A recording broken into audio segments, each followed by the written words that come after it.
Hello, happy Thursday. I am Jean, I am your FM wine guide. So lately I've been referencing this infographic that Madeline Pouquet of Wine Folly has put out about the development of your palate.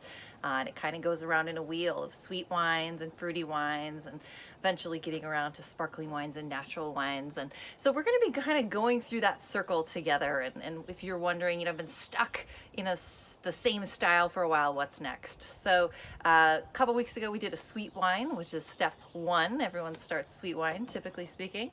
And then step two, Madeline Pouquet in the Wine Folly actually goes right into red wines, fruity red wines, but I really feel like personally there's a step missing there. If you're drinking sweet wines, I think the natural next step actually is a dry yet fruit forward white wine. And there's lots of options to choose from there.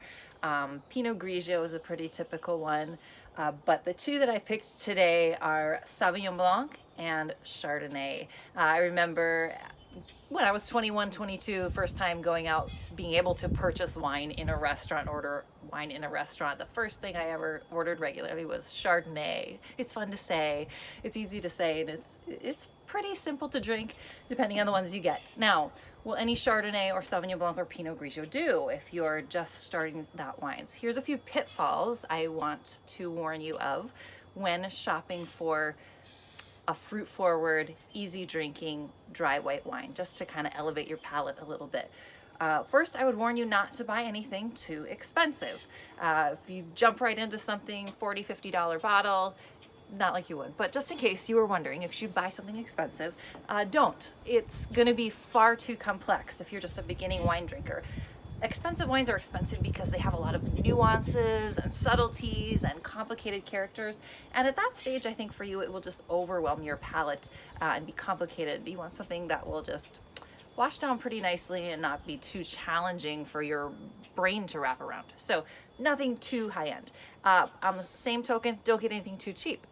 When I buy or when I taste cheap wine that's made in a mass-produced way to stretch the juice and save money, I'll often taste this sort of artificial bug spray, chemical, plastic, petrochemical sort of a taste on the finish to a wine that's badly made or had a lot of additives put into it. And when you taste that, you get that kind of yucky, ooh, this has a weird, icky aftertaste finish to it. And a lot of people equate that sensation with dryness. But that's not dryness, that's just bad made wine. So don't get anything too cheap. Another thing you want to look for if you're trying to shop for a pleasant, fruity, easy drinking dry white is get something from a warm climate and get something from the New World. Old world wines would be things like Italy, France, Spain, and they tend to have a lot of minerally characters, which again, are getting a little too complex for your palate. And they tend to come off more dry. And cool climate wines are going to have a lot more acid, and that might be a little bit attacking or assaultive to your palate. So look for a warm climate, somewhere like Australia or many parts of California that are warmer, Washington even, and pick a wine from there. So I have two that I love for the quality and the price and the freshness, and not too complex, but still very good and easy to drink. Sandpoint is from Lodi, California. So here we have the Chardonnay with cute little quail on the bottle. These are pretty much everywhere around town and surrounding liquor stores for about $11 a bottle. So a really great find. The reason I think they're quality though is they are certified green, sustainably farmed. So really good fruit growing, and it is still a smaller family-owned winery, all controlled within their facilities there. So Sandpoint. And I like the Chardonnay. Chardonnays can be a little fuller bodied, so there is kind of that creamy sensation. The fruits typically are apple, pear, some tropical fruit, especially from a warm climate. And then you typically get this nice buttery sensation if the Chardonnay has been oaked. And I think for your first foray into Chardonnay, probably want to try something that has been lightly oaked, just because it softens it up and adds a little more of that creamy richness to the Chardonnay.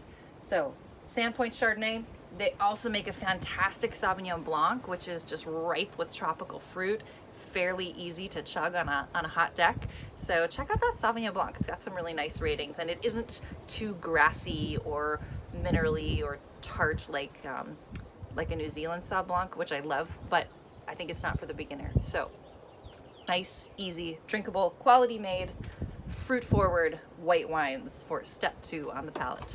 See you next time for some red.